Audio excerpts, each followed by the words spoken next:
Alex had always considered himself an explorer, not a tourist. The distinction was fundamental. Tourists followed well-trodden paths, photographed what had been photographed a million times, and sought comfort.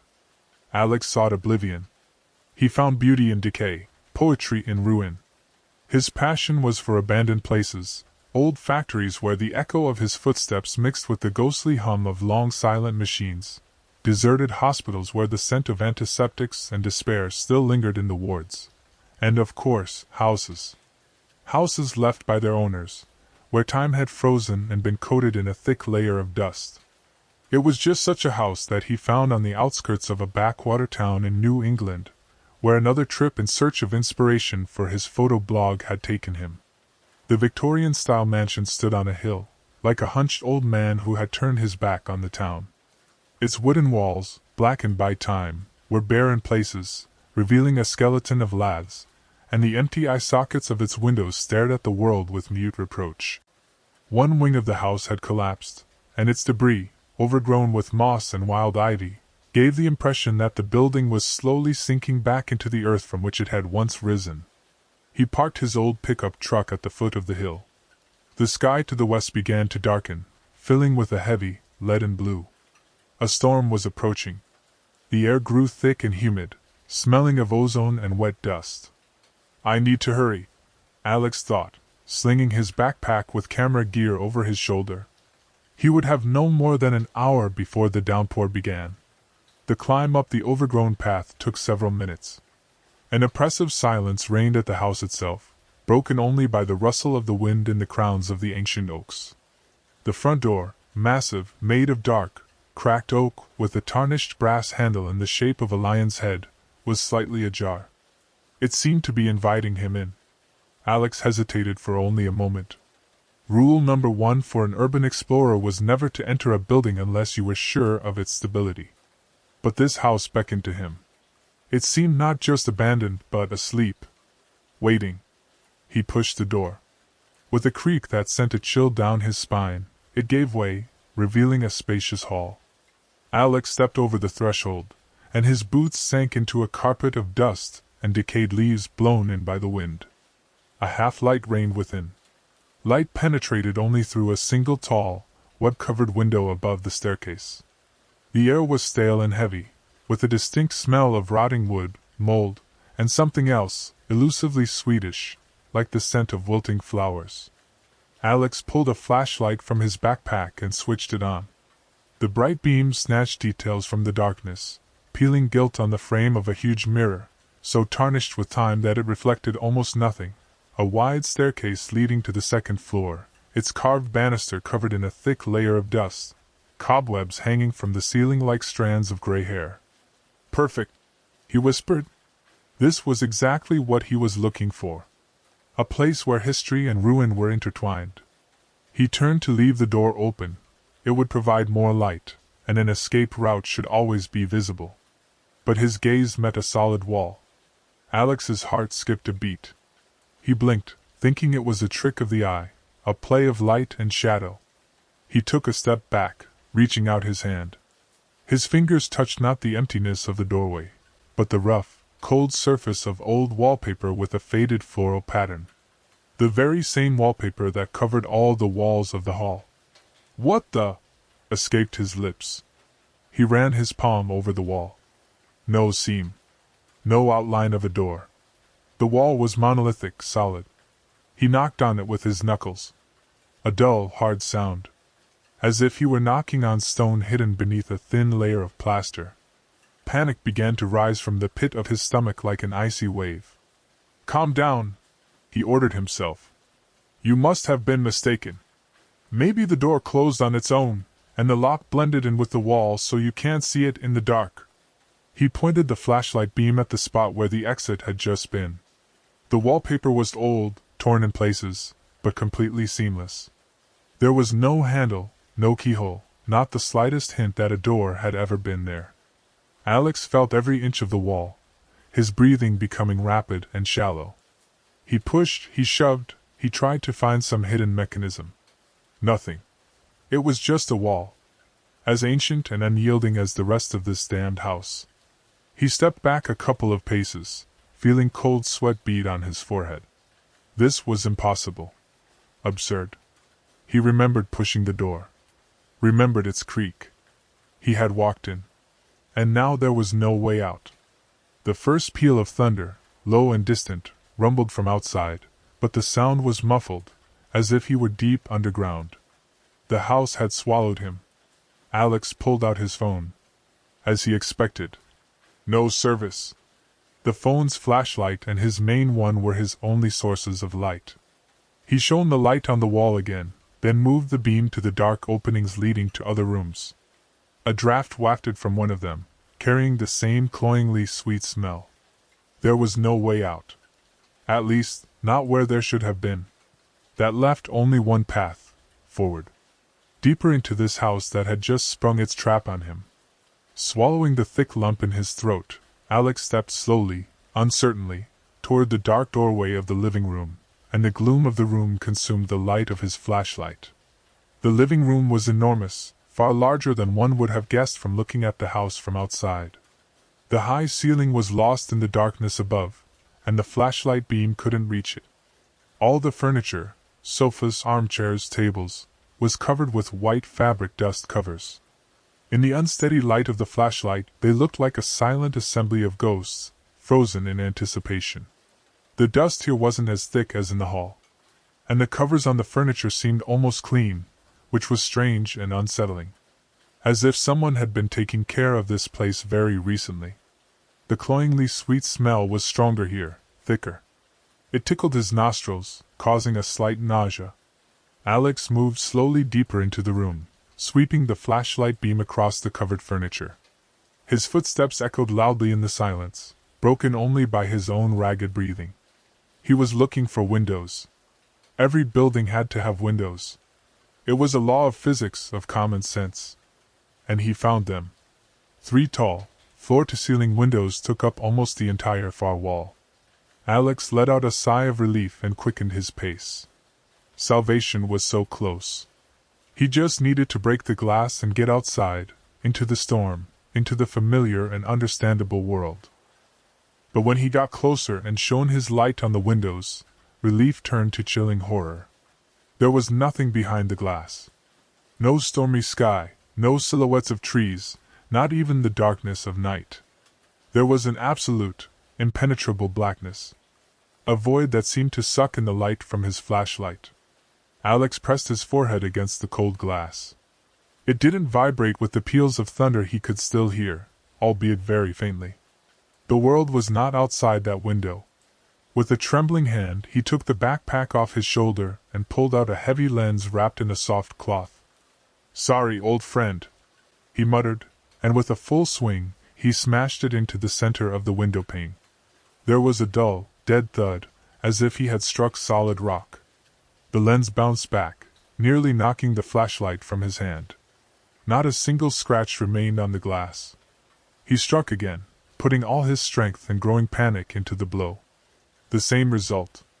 The glass was as hard as diamond and as cold as a tombstone.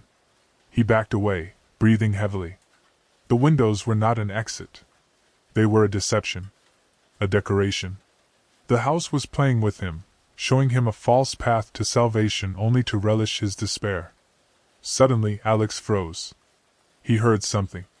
Through the rushing of blood in his ears, a quiet, barely discernible sound was breaking through. Ticking. Rhythmic, monotonous. Like an old grandfather clock. The sound was not coming from this room, but from somewhere further on, from the next dark opening visible in the opposite wall. Alex turned around slowly. The passage through which he had entered the living room from the hall was gone. In its place was a wall just like the others, covered in old, faded wallpaper. The room had closed in behind him. The trap had grown tighter. He was left with no choice. The only way was forward, toward the sound of the ticking clock. Steeling himself, he moved through the ghostly forest of shrouded furniture toward the new opening. The closer he got, the clearer the ticking became. It was joined by another sound, a quiet, faint melody, as if from a music box. Delicate, yet incredibly mournful. A portrait hung above the enormous fireplace in the living room. Alex had only just noticed it as he passed by. The painting was dark, the colors faded, and the face of the person depicted was hidden in deep shadow, as if the artist had intentionally concealed it. But it seemed to Alex that from this shadow, eyes were watching him.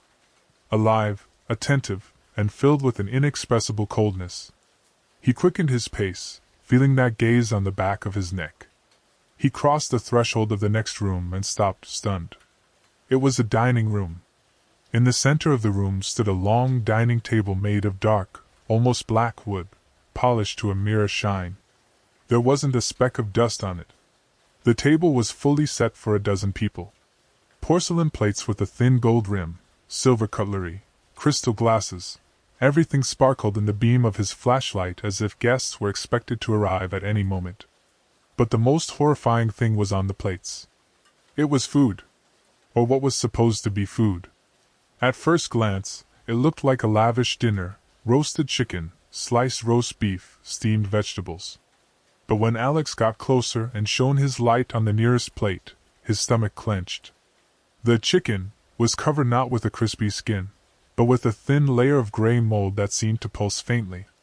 The roast beef turned out to be an artfully carved piece of lacquered, rotting wood, and the vegetables were a handful of colorful stones polished to a shine. It was a feast for the dead, an imitation of life rendered with mocking precision. In the corner of the room stood a tall grandfather clock made of the same dark wood as the table. It was the source of the ticking. Alex approached it. The pendulum inside the glass case swung steadily back and forth, counting seconds that didn't exist. But when he looked at the clock face, he saw that both hands, the hour and the minute, were frozen at 12. The clock ticked into a void, creating only the illusion of passing time. Next to the clock, on a small table, stood an elegant music box with a porcelain ballerina on its lid. The melody flowed from it. The same mournful and delicate tune. Alex reached out to touch it, and the instant his finger was a centimeter from the box, the music stopped abruptly. The ballerina froze in an awkward pose. The ensuing silence seemed deafening, broken only by the dead ticking of the clock. He slowly swept the flashlight beam over the set table. 12 places. 12 plates of fake food. And on one of them, the one at the head of the table, next to a silver fork, lay a small, time-tarnished object. A keychain. A metal keychain in the shape of a race car that his father had given him for his 7th birthday. The very one he had lost years ago during a move. A cold that had nothing to do with the air temperature pierced Alex to the bone. This was impossible. It couldn't be here. He didn't believe in ghosts or curses, always finding a rational explanation for the strangest things. But there was no explanation for this. The house knew him. It had been waiting for him. It had lured him here, using his own passion against him. His breath caught. He had to run. Immediately. He spun around toward the passage he had used to enter from the living room. A wall. In its place was a solid wall covered in dark red wallpaper with an embossed pattern. He ran to it, pounding his fists on the hard, unyielding surface until his knuckles were raw. Nothing. The room had sealed itself again, cutting off his retreat. He was trapped. He turned, desperately scanning the dining room. And then he saw it. In the opposite wall, next to the fireplace, was another door. Simple, unremarkable, painted white, which contrasted sharply with the dark decor of the room. It was the only way. The only hope. Keeping his eyes fixed on it, Alex slowly backed toward the door, holding the flashlight in front of him like a weapon. He passed the table, trying not to look at his childhood keychain, at the disgusting imitation of food. He almost reached the door. And then a sound came from behind him. Loud, sharp, piercing. The scrape of wood against wood. He froze, afraid to breathe. Slowly, very slowly, he turned around. One of the chairs at the dining table had been pulled out. The very one at the head, in front of the plate with his keychain. As if an unseen guest had just finished their meal, stood up from the table, and was now waiting for him in the darkness. Paralyzing terror seized his body.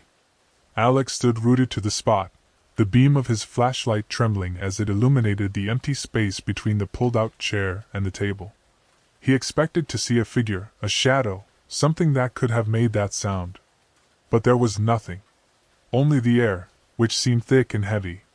He could hear only the beating of his own heart, loud as a drum, and the eternal, indifferent ticking of the clock.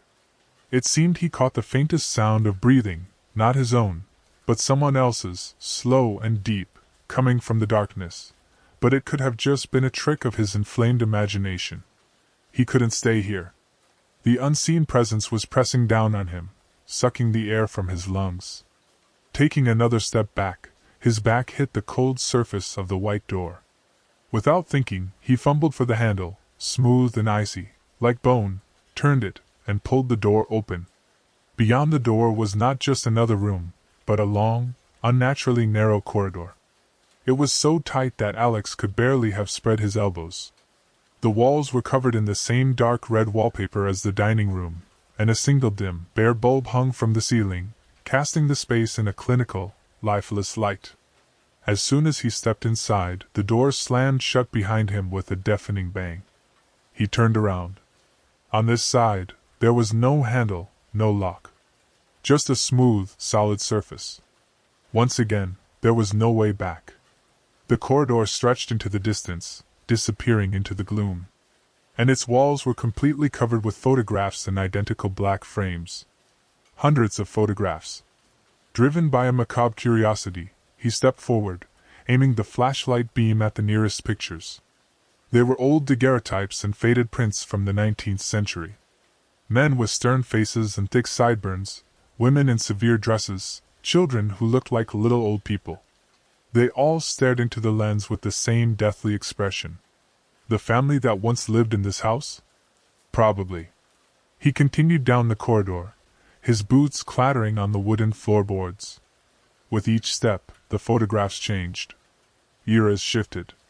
Black and white photos gave way to color.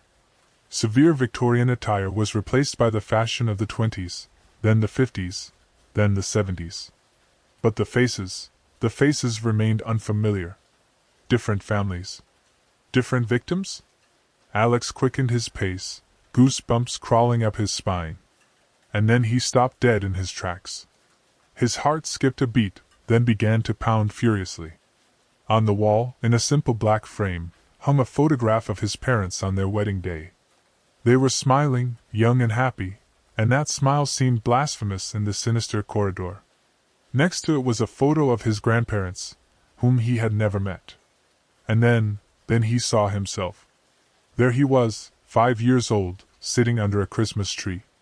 And there he was on his 16th birthday, blowing out candles on a cake. And there was a photo he had taken just a year ago in Yosemite. It had been on his desk. Every milestone of his life was here, hung on the wall of this damned corridor. The house didn't just know him. It owned his past. Trembling, he walked on. The photos became more recent. There he was, packing his backpack for this trip. There he was behind the wheel of his pickup, a familiar landscape reflected in the windshield. And there, oh God! There was a photograph taken just a few hours ago.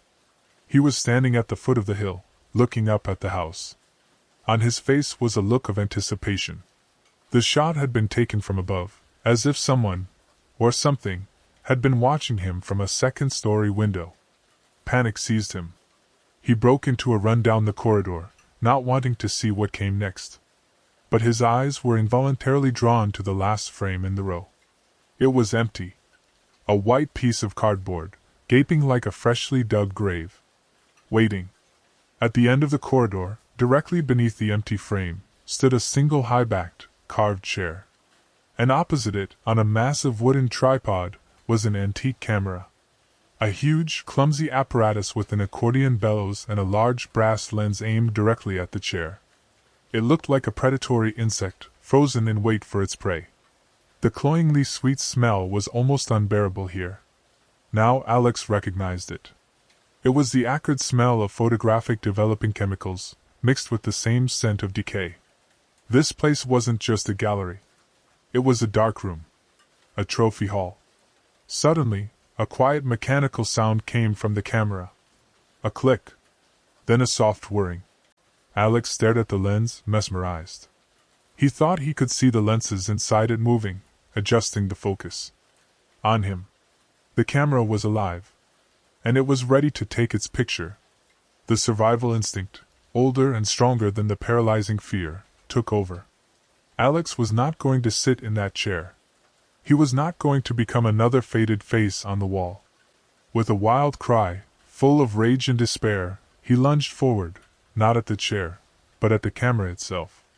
He would crash into it, knock it over, shatter its glass eye, kill this thing before it killed him. He covered the last few feet of the corridor. The camera continued to whir softly, its brass lens tracking him relentlessly, like the eye of a cyclops. An instant before impact, a flash erupted from the lens. But it wasn't an ordinary flash. It was a blast of pure, white light, so bright it seemed to sear his eyes even through his closed eyelids. The flash was accompanied by a sound like cracking ice that pierced his brain. The world vanished. When he came to, he was lying on the floor. His ears were ringing, and purple spots danced before his eyes. The dim bulb overhead flickered menacingly, plunging the corridor into darkness and then snatching it back.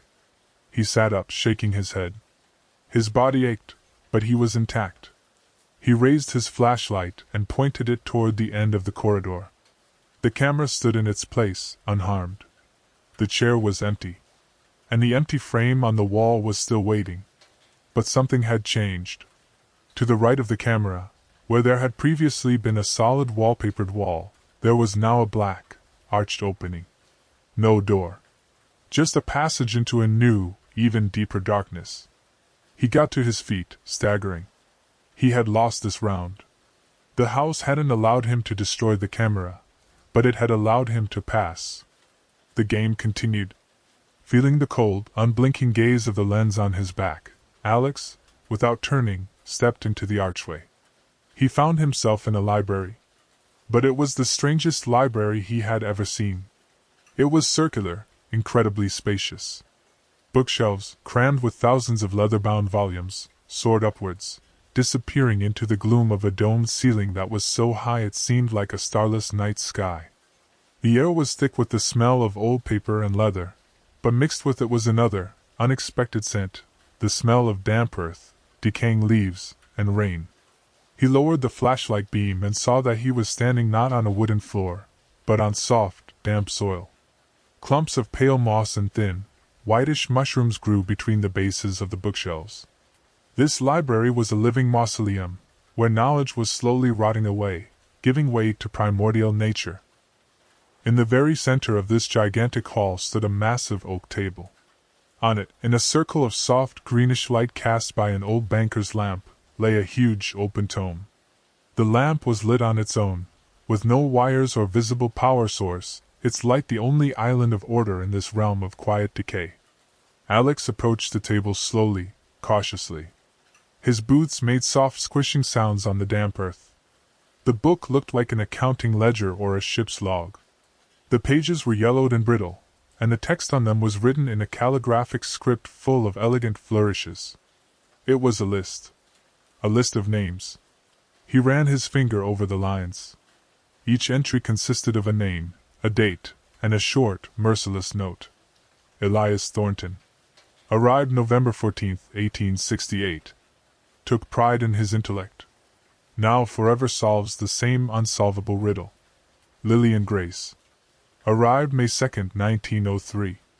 Mourned her faded beauty. Now forever gazes into a mirror that shows only a skull.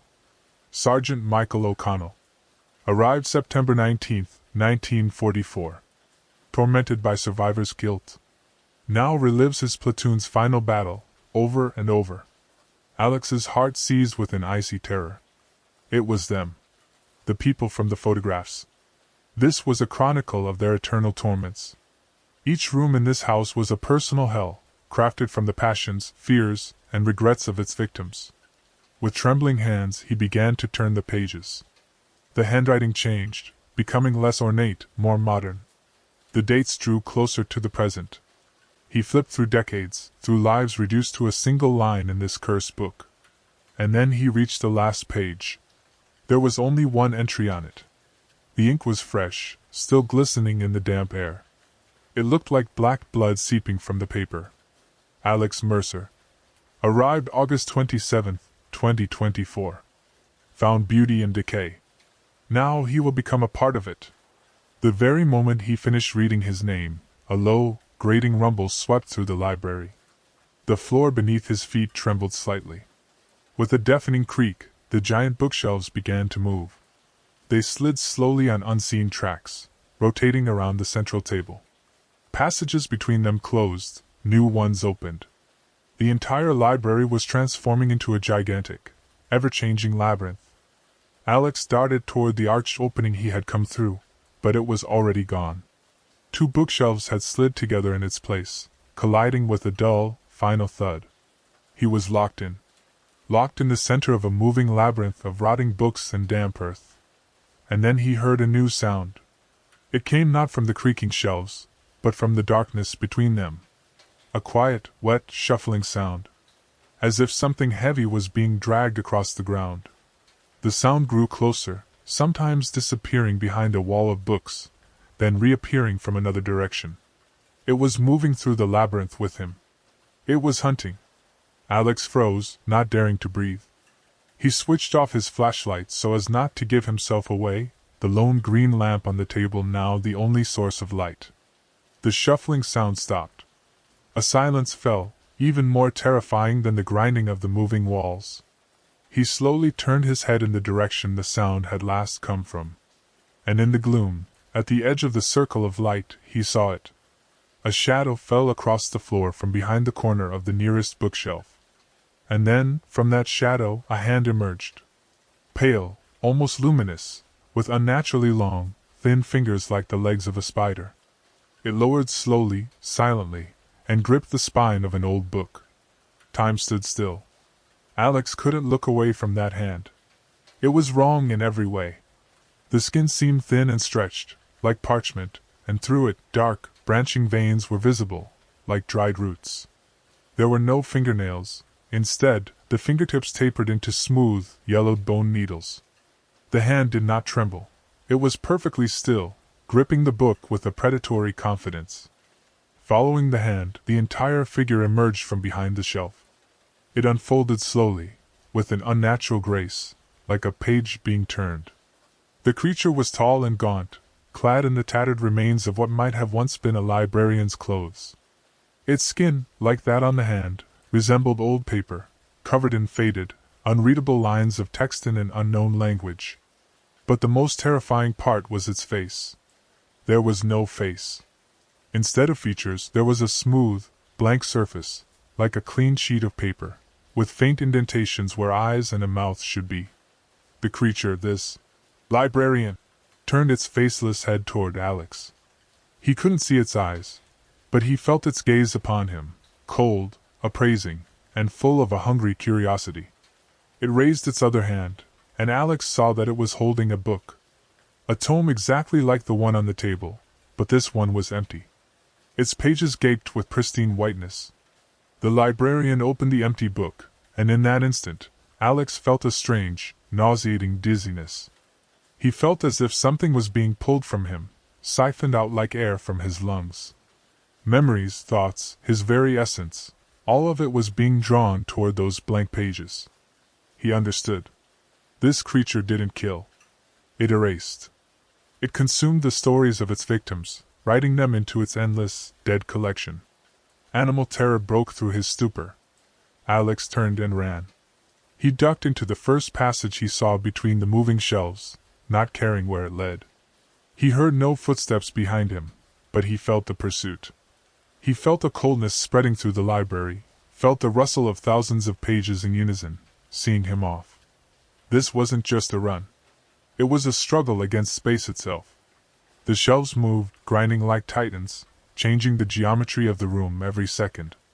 A passage that was just in front of him could close in the next moment, becoming a solid wall of leather and paper. A long corridor would suddenly end in a dead end. He darted back and forth like a mouse in a trap, and the labyrinth played with him, tightening its circle. Whispers came from the books. At first, they were quiet, unintelligible, like the rustling of dry leaves. But as he ran, the whispers grew louder, taking on voices. Voices from his past. He heard his mother's voice calling him for dinner. The voice of his first girlfriend, laughing at one of his jokes. The voice of his father teaching him how to drive. Memories that should have been comforting were now weapons. They clung to him, pulled him back, tried to stop him so the librarian could reach him. "Alex, don't run!" a voice whispered from a shelf to his right. "Stay with us. It's not so bad here." He squeezed his eyes shut, shaking his head, and ran faster. His lungs burned, his legs grew weak. He ran into another narrow passage and realized with despair that it was a dead end.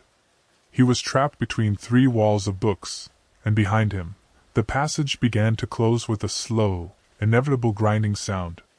He was caught. Alex turned. At the far end of the narrowing corridor, the tall, thin figure of the librarian appeared. It wasn't running. It was just walking, slowly and steadily, knowing its prey had nowhere to go. It still held the open, empty book before it. "This is it," flashed through Alex's mind. "He'll reach me, and I'll just disappear. Become another line in that ledger." In desperation, he grabbed onto the nearest shelf, trying to find a handhold, and his hand brushed against something that didn't feel like the other books. It wasn't a thick leather volume. The book had a soft, modern cover. A diary. A simple black notebook, the kind sold in any stationery store. Driven by a final flicker of hope, he yanked it from the shelf. The librarian froze. The movement of the shelves stopped. Even the whispers died down. The entire library seemed to hold its breath. With trembling hands, Alex opened the diary. It was filled with a hurried, feminine script. "Day 3? I don't know how long I've been here. Time doesn't pass here. It just is. My name is Sarah. I'm a photographer. I was a photographer. Now I don't know who I am. The house took my pictures. It took my past. Day 7? It comes every night. The keeper. It wants my story. I hide in the books, but it always finds me. It showed me what happened to the others. They aren't dead. It's worse. They are echoes, trapped in a single emotion, a single moment. Day 12? I understand now. The house feeds on stories. Completed stories. It takes them and preserves them. But what if you give it a new one? What if the story hasn't been written yet?" The last entry broke off mid-sentence. Alex looked up. The librarian took a step forward, extending its spider-like hand toward him. Instinct, not reason, told him what to do. With a cry, he threw Sarah's diary directly at the creature's faceless head. Something strange happened. The diary didn't bounce off. It touched the parchment-like skin and burst into a brilliant light, dissolving into thousands of glowing letters. The librarian staggered back, letting out a silent scream that echoed in Alex's mind. It covered its non-existent face with its hands, and from between its long fingers seeped not blood, but a smoke as black as ink. In that same instant, the bookshelf Alex was leaning against slid aside with a deafening crack, revealing not another passage, but an absolute, impenetrable darkness. This was his only chance. Without a second's hesitation, he dove into the darkness. The fall was short. He landed on something soft and springy. Behind him, the passage slammed shut with a crash. He was alone in complete silence and darkness. Turning on his flashlight, he gasped. He was no longer in the house. He was standing in the middle of a playground. But it was a nightmarish parody of one. The ground beneath his feet was made of sand as black as soot. Overhead, in a coal-black sky, hung a sickly yellow moon that gave off no light. Ahead stood a swing set, but its chains were made of vertebrae, and its seats were crafted from wide pelvic bones. Nearby rose a slide, its chute resembling a long, muscular tongue that descended into a dark, tooth-lined hole in the ground. And in the center of the playground, a carousel turned slowly, creaking, with the dried, mummified bodies of children in old-fashioned clothes fixed to it instead of horses. Alex recognized this place. It was a twisted, unrecognizable version of the playground from his childhood, the one next to his first home. The house wasn't just playing with his past. It was beginning to invade the most sacred corners of his memory, desecrating them. And then he heard a quiet, childish laugh coming from the swings. In the beam of his flashlight, a small figure was swinging slowly on one of the bone seats. The laugh was thin, like the tinkling of broken glass, yet utterly devoid of joy. It echoed across the dead playground, making the black sand vibrate. Alex took a hesitant step forward, the beam of his flashlight trembling as it focused on the swinging figure. It was a boy of about 7, dressed in worn-out jeans and a t-shirt with a faded superhero on it, the very one Alex had loved as a child and wore until it was in tatters. The boy slowly stopped swinging and turned his head. Alex felt the blood freeze in his veins. He was looking at himself. At a small, perfect copy of himself at 7 years old. With the same tousled brown hair, the same scratch on his chin he'd gotten from falling off his bike. But the eyes were wrong. Instead of the lively, curious eyes of a child, 2 black, empty pits stared back at him, like wells filled with darkness. "You're late, Lexi," the boy said. His voice was not a child's. It was dry and scratchy, as if hundreds of voices were whispering at once. "Mom called for dinner. You always made her wait." Lexi. Only his mother had ever called him that. No one else. The house had pulled this from the very depths of his soul. "Who are you?" Alex rasped, though he already knew the answer. The doppelganger smiled, but it wasn't a smile. Its lips stretched far too wide, revealing 2 rows of small, sharp teeth, like a shark's. "I'm you," it rasped. "I'm the one you left behind here. I'm all the fears you hid in the sandbox. I'm the monster that lived under the slide. Remember? You were afraid to slide all the way to the bottom. Now you know why." Alex remembered. An irrational childhood fear that something lived in the dark under the slide and might grab his legs. The house had taken that fear and given it a face. His own face. "What do you want?" Alex asked, taking a step back. The black sand beneath his feet stirred, as if alive, trying to grab his ankles. "To play," the boy doppelganger replied, jumping off the swing. Its movements were sharp and jerky, like a broken marionette. "We always loved to play. Let's play tag. The rules are simple. You run to the slide. If you make it to the safe zone, that toothy hole, you win. You get to move on. But if I tag you..." He held out his small but disproportionately long-fingered hand. "You stay here. You'll ride the carousel. Forever." He giggled his glassy laugh. Behind him, the carousel of mummies lurched and began to turn slowly, emitting a soul-wrenching creak. The desiccated heads of the children turned toward Alex, their empty eye sockets seeming to follow him. There was no time to think. No choice. The doppelganger crouched, ready to sprint, its black eyes locked on Alex. 1, 2. Alex bolted. Running on the thick black sand was like running through water. His feet sank, each step an immense effort. Adrenaline pounded in his ears.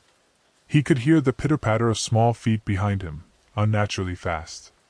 He ran past the swings. The bone chains came to life, writhing like snakes and lashing through the air, trying to trip him. He dodged, stumbled, but kept his footing. The carousel spun faster and faster, becoming a blur of bodies and wood, and a low hum emanated from it, like the wind moaning in an empty crypt. The slide was just a few yards away. Its tongue lay on the sand, wet and glistening, and the mouth in the ground opened and closed rhythmically with a dull, chewing sound. This was his safe zone. Insanity. He could feel a cold breath on his back. The doppelganger was right behind him. Alex risked a glance over his shoulder. The little monster was chasing him, its hand with claw-like fingers outstretched, its mask-like face twisted in a grimace of predatory excitement. Alex put his last ounce of strength into a final burst. He jumped. The very moment his feet left the ground, he felt the tips of the doppelganger's fingers scrape his heel, leaving an icy trail. He flew directly into the open mouth of the slide, and the jaws snapped shut behind him with a deafening crunch. He didn't die. He was sliding. But it wasn't plastic or metal. He was sliding down something soft, wet, and warm, like the esophagus of a giant beast.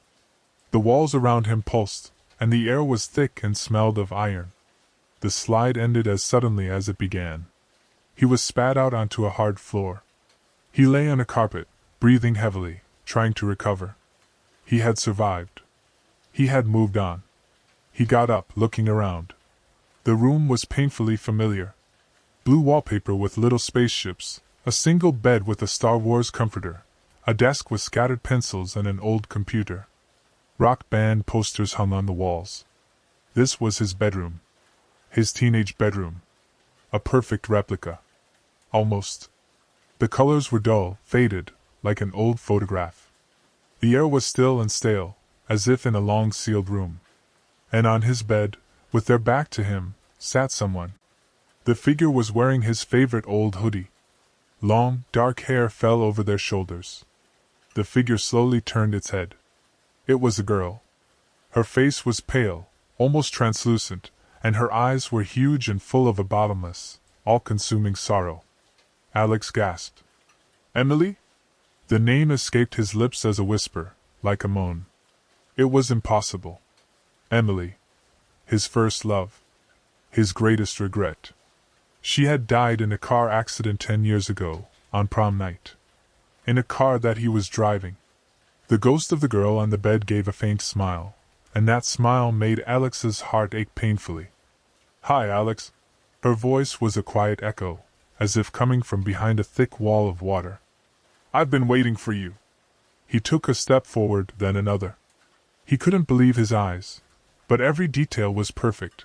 The mole above her left eyebrow, the way she would fiddle with the sleeve of his hoodie when she was nervous, even the tiny silver crescent moon pendant on her neck, the one he had given her for her 17th birthday. You're not real, he stammered, though he desperately wanted it to be a lie. What is real here, Alex? Her sad eyes scanned the room.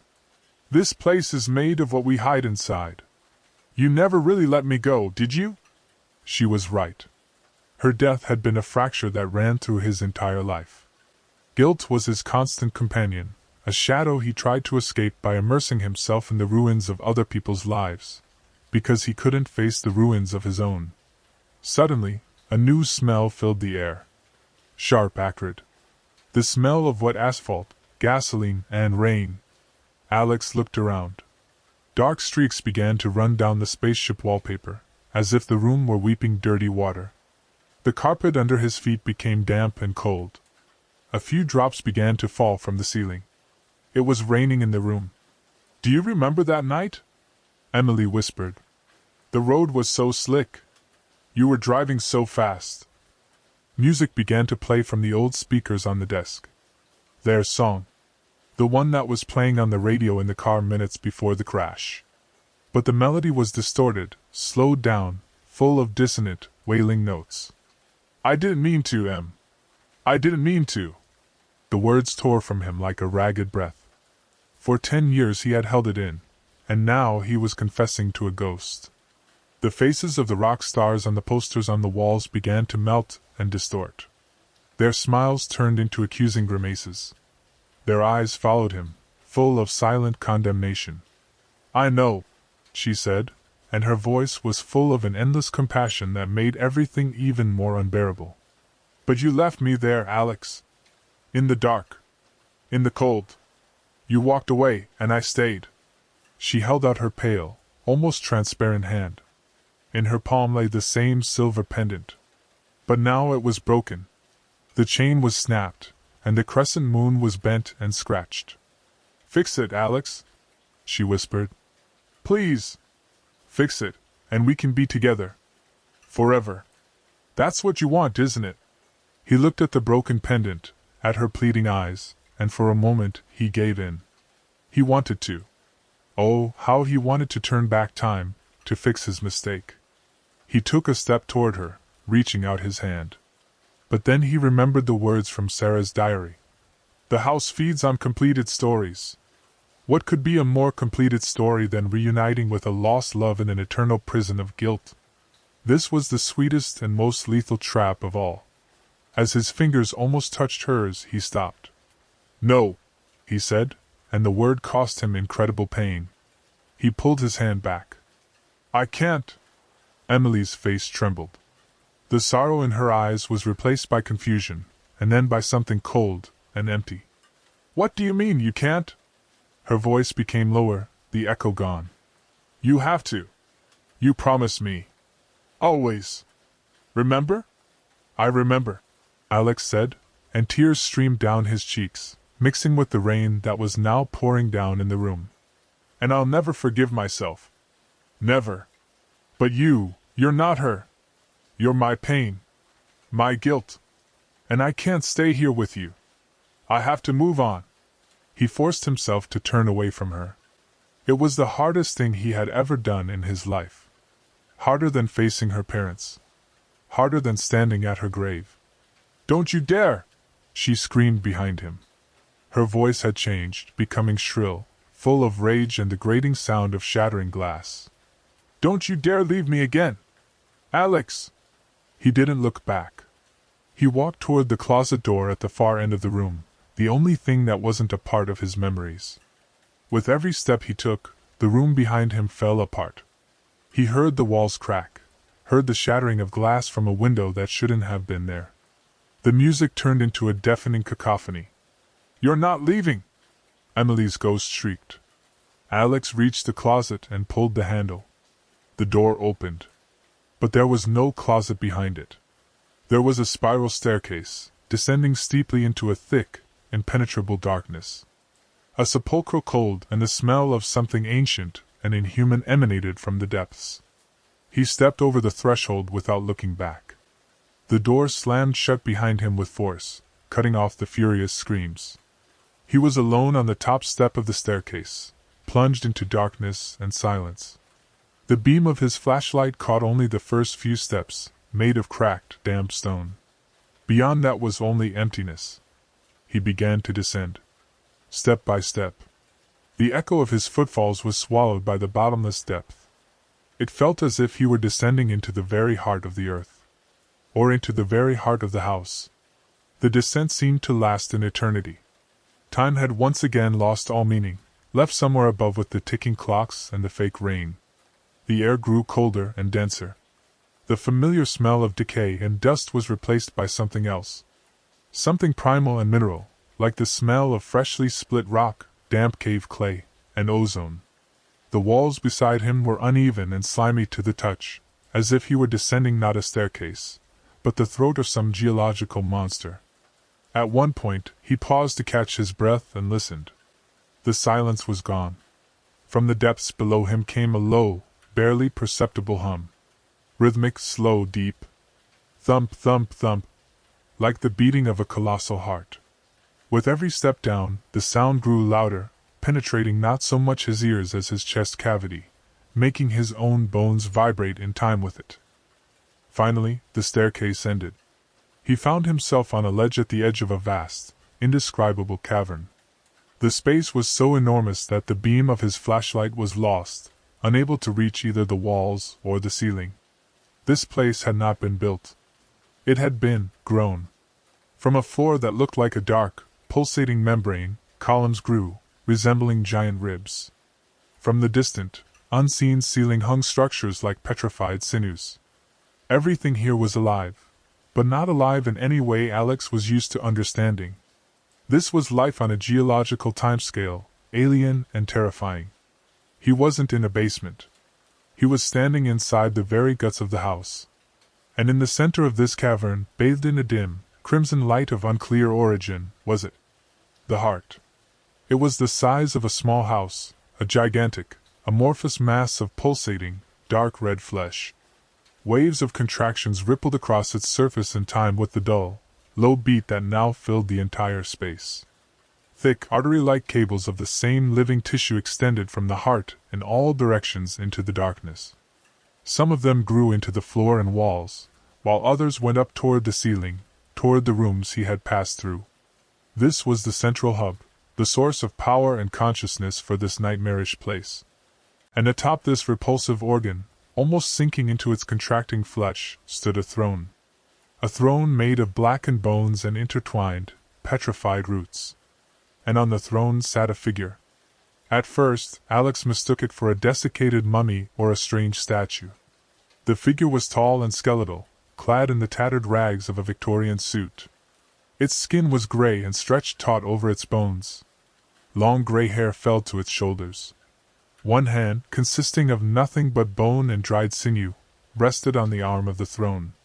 The other hand was not a hand. It grew directly into the pulsating mass of the heart, merging with it. Dozens of thin, vein-like tendrils extended from its forearm, disappearing into the depths of the living flesh. He was connected to the house. He was its nerve center, its brain. When Alex shone his flashlight on it, the figure slowly raised its head.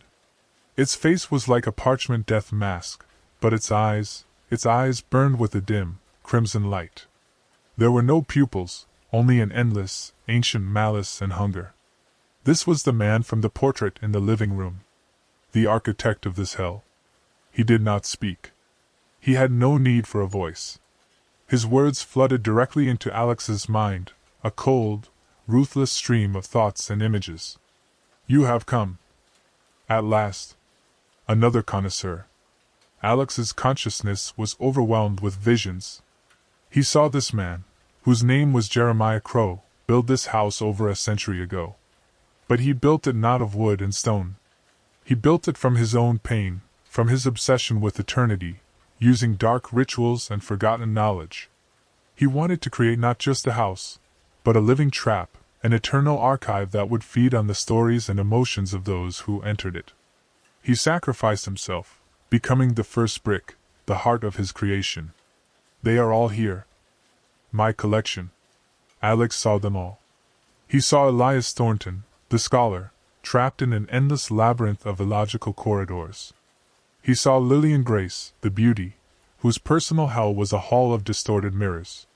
He saw Sarah, the photographer, who was still hiding in the ever-changing library, fleeing the librarian, who was nothing more than a manifestation of her own fear of being forgotten. Each room was not just a trap. It was a living mausoleum, created from the essence of its victim's soul. Emily, his child doppelganger, they weren't just ghosts. They were parts of Alex himself, torn from him by the house and turned into his jailers. You are different. You passed through your rooms. You rejected them. You did not break. You kept your story. The architect's thoughts were tinged with curiosity and respect. The others were simple. Their fears, their regrets, brittle as glass. Their stories ended the moment they crossed the threshold. But your story is not yet finished.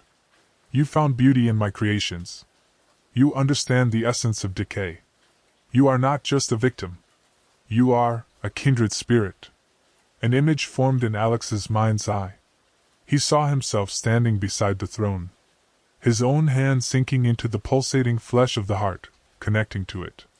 He felt the consciousness of the house pour into him, felt himself becoming a part of this gigantic, eternal organism. A choice. You have a choice that the others did not have, the architect's mental voice sounded, tinged with temptation. You can become just another entry in the book. Your passion for ruins will become your prison. You will wander the same abandoned corridor forever, a corridor that will grow longer and longer until you fade into dust. Your story will be completed, and you will be forgotten. The crimson light in the cavern grew brighter. The heart beat faster. Or, you can accept my offer. This house is growing old. My imagination is no longer enough. I need a new architect. A new curator. One who understands the true poetry of ruin. You can create with me. Create new rooms, new traps for the new souls who will come after you. You will not be a prisoner. You will become the jailer. You will not be a story. You will be its author. In exchange for your soul, I offer you eternity and purpose. Alex stood on the ledge, paralyzed. His entire journey through this house had led to this moment. To this monstrous choice. to perish and become a silent exhibit in a mad demigod's collection, or to become a monster himself, gaining a twisted immortality at the cost of his humanity. He looked at his trembling hands. Then his gaze shifted to the gigantic, repulsive heart, to the bone throne, and to the creature that was offering him godhood in his own personal hell. He had come here seeking oblivion and ruin.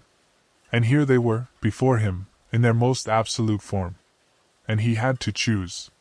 The silence in the cavern became deafening, broken only by the steady, visceral beating of the house's heart. Jeremiah Crow's thoughts were not pressing, they were waiting, seeping into Alex's consciousness like a poison. He felt their weight, the temptation of eternity, the promise of power over the very thing he had loved to study, decay. He could become its master, not just its observer. Alex raised his head, and the beam of his flashlight once again fell on the figure on the throne. He didn't see a god. He saw a slave. A creature so obsessed with the fear of its own end that it had traded its story for an eternity of stagnation, chaining itself to a rotting heart. Jeremiah wasn't an author. He was an editor of others' tragedies, the eternal keeper of a museum of pain. He didn't create. He merely preserved. In that moment, Alex understood. He had come here because his own life felt like a ruin. The guilt over Emily's death, the alienation from the world. He had sought in external decay a reflection of his own internal state. But by wandering these halls, he had come face to face with his demons. He hadn't run from them. He had walked through them. His story, which he thought had ended on that rainy night 10 years ago, was, in fact, still going. And he was not about to let this desiccated monster write the ending. I've made my choice, Alex thought, putting all his will, all the clarity he had gained in this nightmare, into the thought. He aimed it like a spear, directly at the architect's mind. Jeremiah's eyes on the throne flared brighter. Then join me. No, Alex's mental voice was as hard as steel. I will not be a prisoner. And I will not be the jailer. You said my story isn't finished. You're right. And I'm not going to let you or this house put the final period on it. I will write it myself. And I'll start with the final chapter. Yours. Something like a laugh, dry, like the rustling of bones, passed through the architect's mind. Fool. You cannot harm me. You cannot harm the house. We are eternity. You are but a moment. Everything has an end, Alex replied. Even eternity. You taught me that. You showed me that all stories are completed. And I, as a connoisseur of decay, will write the greatest one of all. The story of how a god dies. He closed his eyes. He was no longer a victim in a labyrinth. He was an explorer again. But this time, the object of his exploration was the heart itself. He didn't try to fight it physically.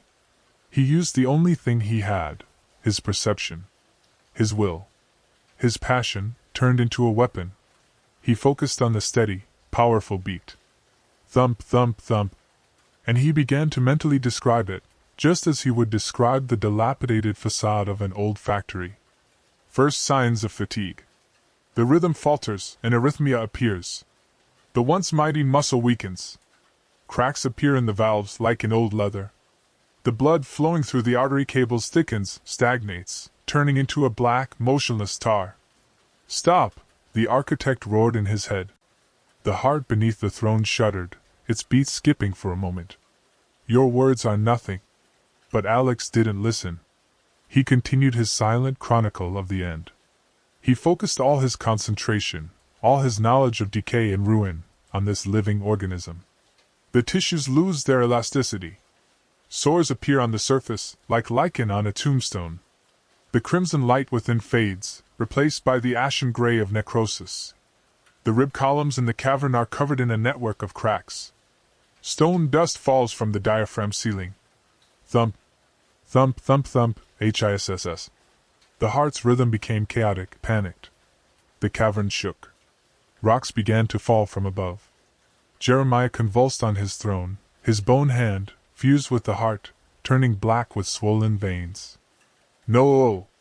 It feeds on completed stories. You're giving it its own. The story of its death, The architect's mental scream now held genuine terror. He had understood too late. The house couldn't distinguish between reality and a sufficiently strong, focused intent. For it, a story told with such conviction became reality. Alex wasn't destroying it. He was making it destroy itself by believing in its own end. Now others joined Alex's attack. He could feel them, faint, nearly extinguished sparks of consciousness trapped within the walls. Elias, Lillian, Sarah, and dozens of others. Sensing their jailer's weakness, they instinctively added their own endings to Alex's story, whispers of release, a desire for peace. Their collective will, their shared yearning for an end, crashed down on the house like a wave. Alex opened his eyes. The scene was both horrific and majestic. The giant heart was convulsing. Deep fissures ran across its surface, from which seeped not blood, but a dull gray light, the light of dying stories. The arteries leading to the walls ruptured one after another with a wet, disgusting sound. The figure of the architect on the throne disintegrated. Literally. His bones crumbled, his gray hair turned to dust, his tattered clothes fell to ashes. Only his burning crimson eyes remained, full of hatred and shock, until they too extinguished like two dying embers. A deafening crack shook the very foundation of the place. And then, a final, long, fading beat. T-H-E-M-M-M. The heart stopped. Absolute silence fell. And then it split apart. Like a giant rotten egg, it broke in two, and from its dead core erupted a blinding column of white light, shooting upwards, breaking through the cavern ceiling, through all the layers of the house above. With the light came a chorus of thousands of voices, not screams, but sighs of relief. The souls trapped in the collection were free. And immediately, everything began to collapse. The living architecture, deprived of its heart, was dying. The cavern walls crumbled, the floor beneath Alex's feet cracked. He scrambled back to the spiral staircase he had come down. He bounded up the steps, taking them 3 at a time, the roar of the collapse chasing him. He burst out of the closet back into his teenage bedroom. But it was no longer his room. The spaceship wallpaper hung in tatters, revealing rotten laths. The ceiling sagged. The room had become just an ordinary, abandoned room in an old, dying house. The illusion had shattered. He ran on. Through the remains of the nightmarish playground, which was now just a basement filled with rusty junk. Through the library, where bookshelves toppled like dominoes, burying tons of rotting paper. He was running along a familiar route, but now it wasn't a labyrinth of the mind, but a deadly obstacle course in a physically collapsing building. He ran past the photo gallery. The walls were cracking, and the empty frame that had been waiting for his picture fell and shattered to pieces. The dining room was buried in debris from the ceiling, the porcelain and crystal on the table reduced to shards. In the living room, the huge mirror finally cracked, and from it burst not his reflection, but only a cloud of ancient dust. The house was dying. For real. Alex raced through the main hall, leaping over caved-in floorboards. He could already see it, a breach in the wall where the door had vanished. A breach through which poured the gray, dim light and the sound of rain. Real rain. He leaped out of the opening, rolling onto the wet, muddy grass. He was free. Getting to his feet, covered in dirt and soot, he turned around. The storm he had been caught in at the beginning was now raging in full force. Lightning tore across the sky, and torrential rain lashed the earth. And in the light of the flashes, he watched the house on the hill die. It wasn't just collapsing. It was sinking, folding in on itself as if its skeleton were dissolving. Wooden beams turned to rot, stone crumbled to sand. It wasn't just being destroyed. It was disappearing, erased by the very time it had held captive for so long. In a few agonizing, long moments, nothing was left of the huge mansion but a pile of wet debris, which the overgrown ivy immediately began to consume and the torrents of rain began to wash away. By sunrise, no one would ever know that anything had ever stood on that hill. Alex stood in the rain, letting the cold streams wash away the sweat and dust of that cursed place. He was exhausted to his core, every muscle in his body ached. But for the first time in 10 years he felt light. The burden of guilt he had carried with him was left behind in the ruins of his teenage bedroom, buried along with the ghost of Emily. He reached into his backpack pocket. His fingers brushed against the cold metal of his camera. He pulled it out. The lens he had used to try to break the window was cracked. The body was dented. It was hopelessly broken. And Alex, looking at the shattered camera, smiled for the first time in many hours. A genuine smile. He no longer needed to hide behind a lens. He no longer needed to find beauty in others' decay to avoid seeing his own. He dropped the broken camera onto the ground, into the mud. He would no longer collect the completed stories of others. He would write his own. Slowly, unsteadily, he turned his back on the hill and started down the slippery path, toward his pickup truck, toward the world that was waiting for him. He didn't look back. The story of the house without doors was over. His own was just beginning.